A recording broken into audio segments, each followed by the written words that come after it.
Welcome to the East Asia by Rhoads Murphy Chapter Summary Podcast at the Historian's Eye. Please subscribe, and if you'd like to be notified when new episodes appear, click the bell icon. Chapter 5, Buddhism, Barbarians, and the Tang Dynasty. Section 1, the End of the Han. There was increasing disorder from the 2nd century CE. By the formal end of the dynasty in 220 CE, the country was fragmented. The three primary powers were the Shu, the Wu, and the Wei kingdoms.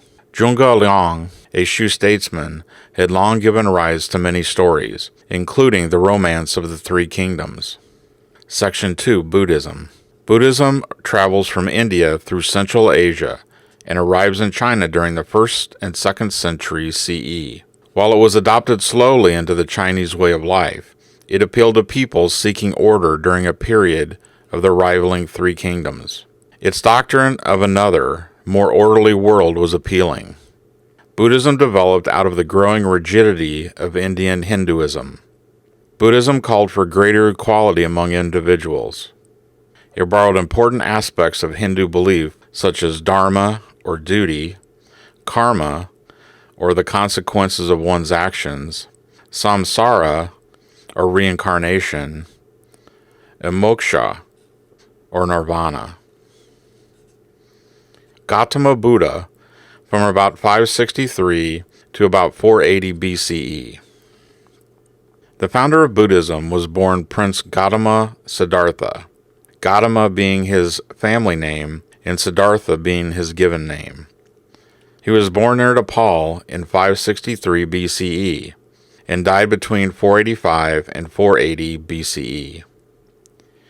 Not much is known about his actual life.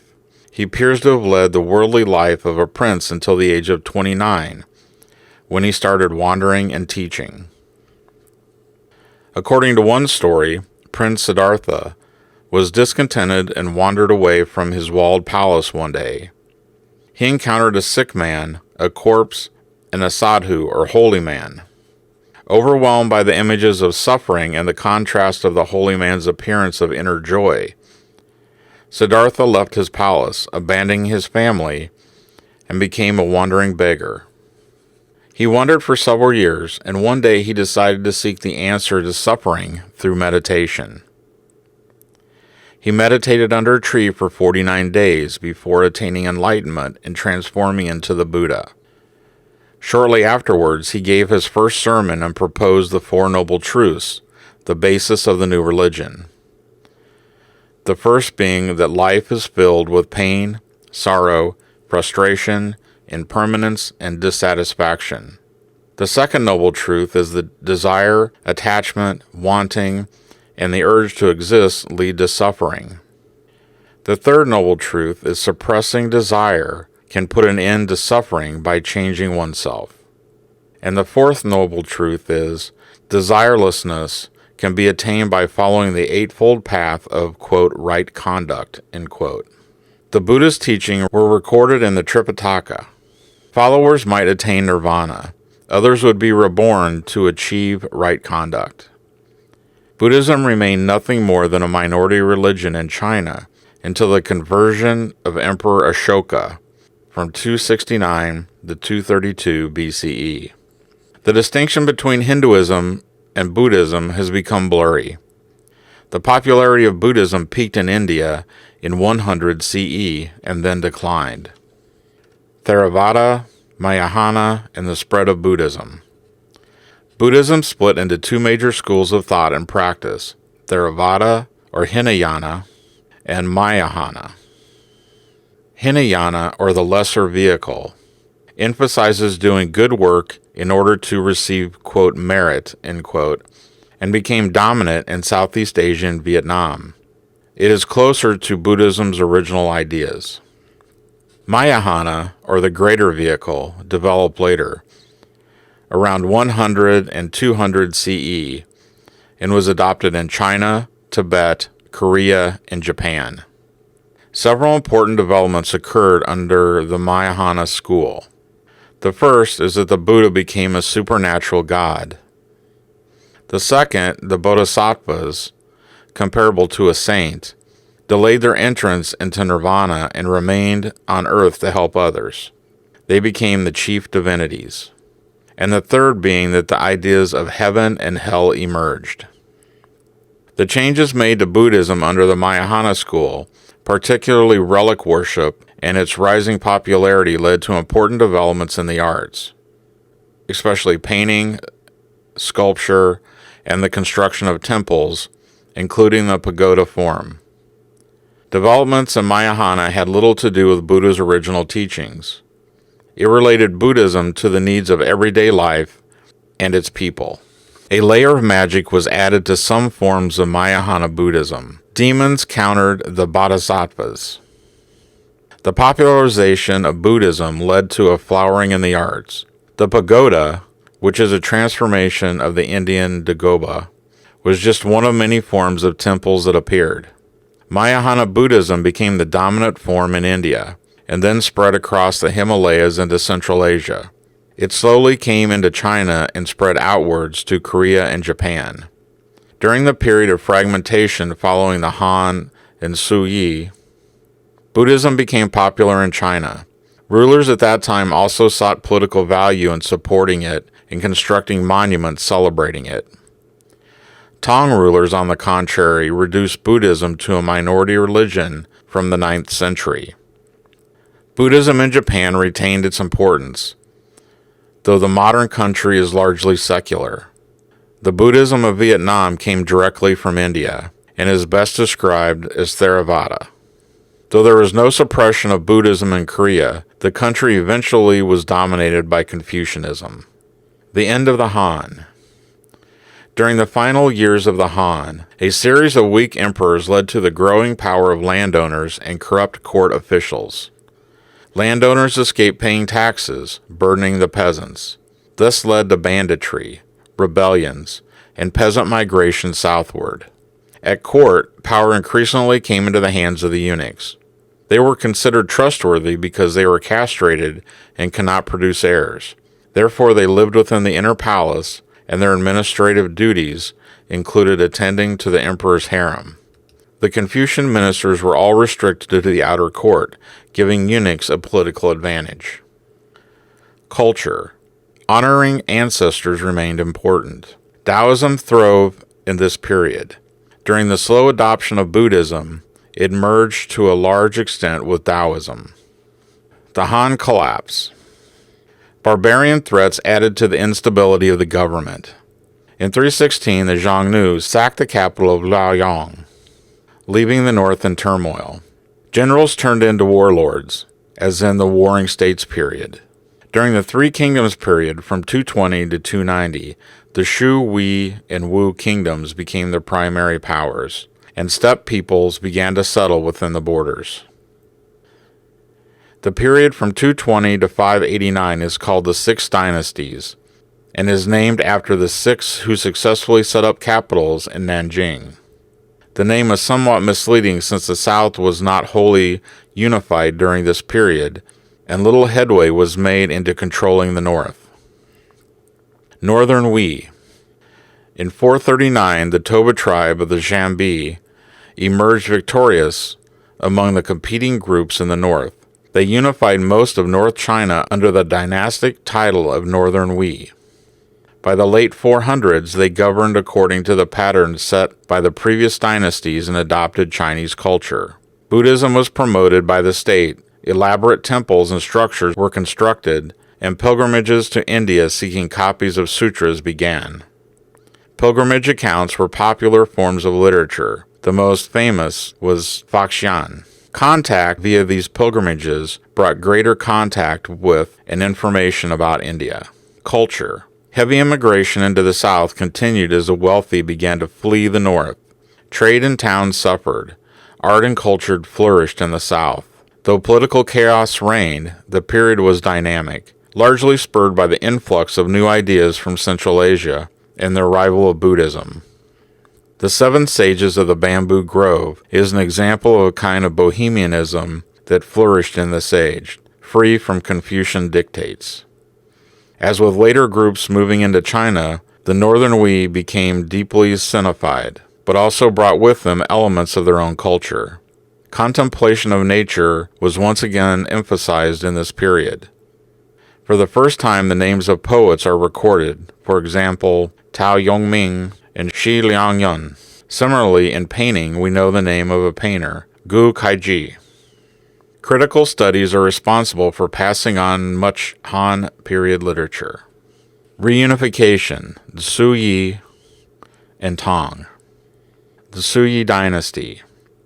The Northern Hui split in 534. It reunified after the victory of the western half in 577. They called themselves the Northern Zhou. Yang Jian, a Zhou general of mixed Chinese and Shanbi descent, rose to power in 581 and founded the Suyi dynasty as Suyi Wendi. In 589, he conquered the south, reunifying China. Yang Di, from 604 to 618, succeeded Suyi Wandi. He conquered northern Vietnam. He was less successful, however, in the north, and was assassinated in 618. Massive public works were undertaken, requiring vast labor and increasing taxation. Rebellion resulted under Li Yuan, who proclaimed the Tang Dynasty in 618. Tang Dynasty, 618 to 907. As a Han had built on Qin's success, the Tang Dynasty rested on the empire building of the Suyi and a need to moderate its previously harsh governance.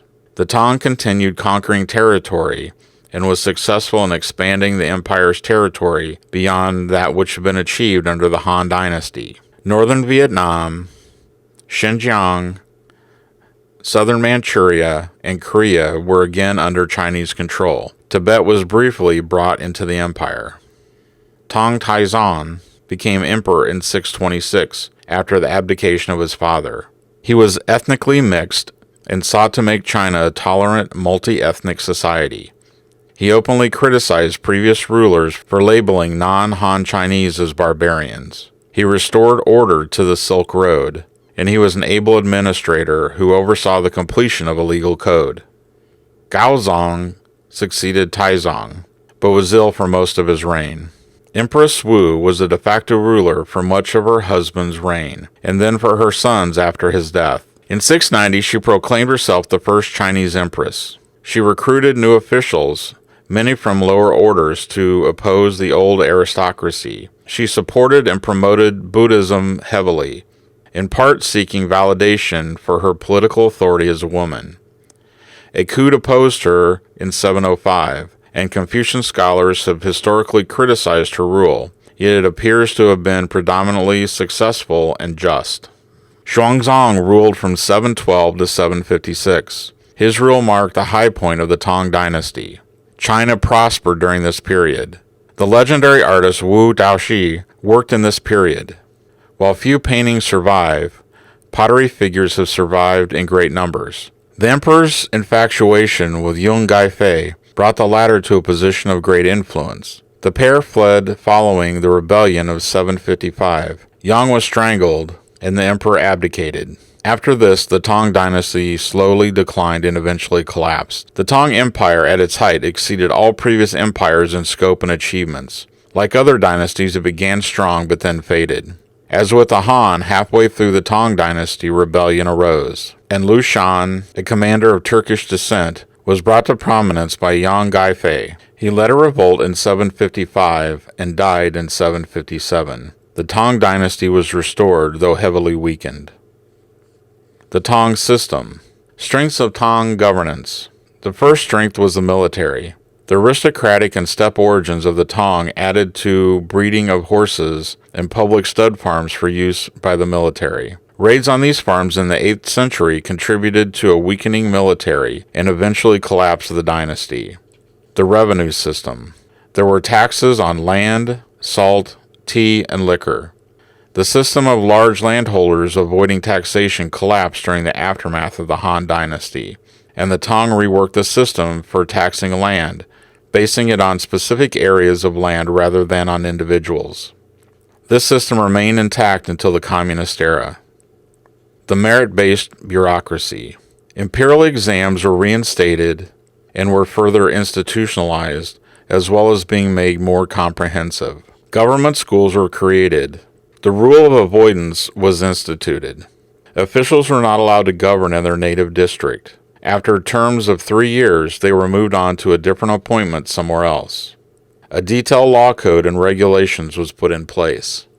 There were 2 capitals. They were linked by the Yellow River and canals. Qin and Han road building was added onto with post horses. This infrastructure hastened the Sinization of the South. Southern expansion. By the late Tang, most Chinese lived in the south. The construction of the Grand Canal under Suyi Yangdi linked the north and the south, increasing migration and later domestic trade between the north and the south. After the fall of the Han, the subsequent troubles sent many fleeing south. It also led to the incorporation of Fujian into the Chinese Empire. Fujian was an isolated mountain region of southeast coastal China with its own language and culture. Previous to this period of migration, it had more interaction with Southeast Asia and Taiwan than China proper. During the migration south, it was settled by former Han subjects and their Han culture. Agricultural technologies from the north moved southwards with the migration. The new settlements along the southeast coast set the stage for the first major expansion of Chinese trade overseas and the rise of a merchant group. A new system of credit for exchange of money developed, called flying money. The Jingao Canal, built under the Qin, had badly silted. Erosion also contributed to declining productivity in the north. These 2 factors led to the emergence of the south as Chinese economic center. By the rise of the Tang Dynasty, it contributed at least half of the empire's revenue. The move south also put pressure on earlier inhabitants. Many moved higher. Some were killed, others married with newcomers. Rapid growth of trade between north and south, as well as with Arabia, India, and Southeast Asia developed. A Tang expedition was driven back near Samarkand in 751. Chinese inventions such as paper-making and movable type, the use of coal, iron casting, and paper currency slowly moved west. Silk making and tea cultivation were coveted by the West, but long remained Chinese monopolies or near monopolies. Chang'an in an age of imperial splendor. The city was well planned and provided a cultural model. The city was designed along the lines of the usual checkerboard pattern. It was surrounded by a wall and flanked by gates at each of the cardinal directions. People lived both within and outside the walls. Broad avenues running north and south and east and west divided the city into major quarters that were further divided into administrative units. The emperor's palace faced south, down a 500-foot wide thoroughfare leading to the southern main gate of the city. The government supervised east and west markets within the city. Streets were full of people, including street performers, theater players, acrobats, magicians, opera performers, and skit players. Culture. Painters and sculptors found subject matter in not only horses, the prized Tang creature, but also in the foreigners living within the city. With a population of at least 2 million, Chang'an had a large multi-ethnic population. Its pattern was followed by other cities, including Nara, Japan, and Koryo, Korea. Its population of foreigners included Turks, Indians, Persians, Syrians, Vietnamese, Koreans, Japanese, Jews, Arabs, as well as Nestorian Christians and Byzantines. Tang is considered the greatest period of Chinese poetry, and the works of Li Bo and Du Fu focused on human troubles as well as nature. Tang administration outside of the capital. A division into Shan was reestablished, but the Han system of commanderies was abolished. Prefectures, including several Shan, were added. Provinces, each with an imperial governor and a military commander, included several prefectures, and were added as well. Tang administration inside the capital. 3 institutions were established to divide the work of government under the emperor. The Imperial Secretariat, responsible for policy formulation, the Imperial Chancellery, a review board, and the Department of State Affairs, which carried out policy. It included 6 separate ministries: revenue, military, public works, justice, personnel, and right. The influence of Buddhism combined with steppe culture led to increased social and political freedom for women during the period. Confucian traditions limited women to the domestic sphere, but there was no separation of public male and private female space in steppe culture. During this time, divorce frequently occurred. Women played polo, a popular sport at the time, and took an active part in public and court activities. Buddhism in the late Tang. The early Tang ideal of an expansive, tolerant, multi-ethnic empire transformed into a conservative orthodoxy Confucian model. This included a reaction against and suppression of Buddhism. There was also a reaction against cosmopolitanism in early Tang. Buddhism challenged Confucian orthodoxy. The state opposed the development and growth of wealthy Buddhist monasteries, which owned large tax-free holdings, receiving large gifts from the pious, and in some cases operated like banks, including money lending.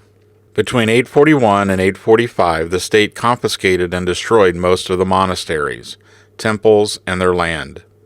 Buddhism's popularity never recovered, and it became a minority religion, often fused with Taoism, and remained alive in folk religion. The Dongwang cave complex was decorated with wall paintings and contained a large Buddhist library. It was sealed from the 11th to the 20th century. Indian Buddhist scholars traveled to China and lived within the cosmopolitan capitals. Kumaryajiva supervised the work of translating texts concerning Buddhism, as well as Indian astrology, astronomy, mathematics, and medicine. Xuanzang's journey to obtain Buddhist sutras is recorded in Wu Qinggan's Journey to the West. Buddhism inspired both literature and painting. Statues of the Buddha, now as a round, jolly figure, abounded. Islam probably reached the shores of China by the 8th century through interactions with merchant traders. In the Tang era, the tradition of gazetteers compiling local history began. Buddhist sects. By the mid-Tang period, Buddhism had developed into 8 or 9 different sects. Most had short lifespans, particularly due to Tang suppression, but 4 became dominant over a period of time and spread into Japan. The Tang suppressed one sect, the Sanji, because it represented the Tang as a period of decay. The Mi sect, patronized by Zhuangzhang, was a mystic centered on mantras. It fell out of favor after Chongzong, but it was very popular in Japan as Shingon.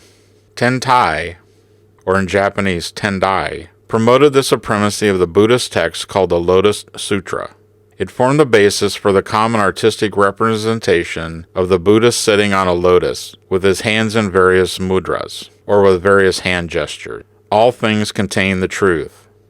Huyang, or in Japan, Keigon, focused on the doctrine of emptiness and reciprocal causation. It also focused on the interdependence of all things. Jingtu, or in Japanese, Jodu, known as the Pure Land sect, it stressed the faith of the path to nirvana. It popularized worship of Amitabha, the Buddha of infinite light. This sect was merged with folk magic. Chan Buddhism, or in Japan, Zen Buddhism. It was centered on meditation and was heavily influenced by Taoism. Decline and collapse.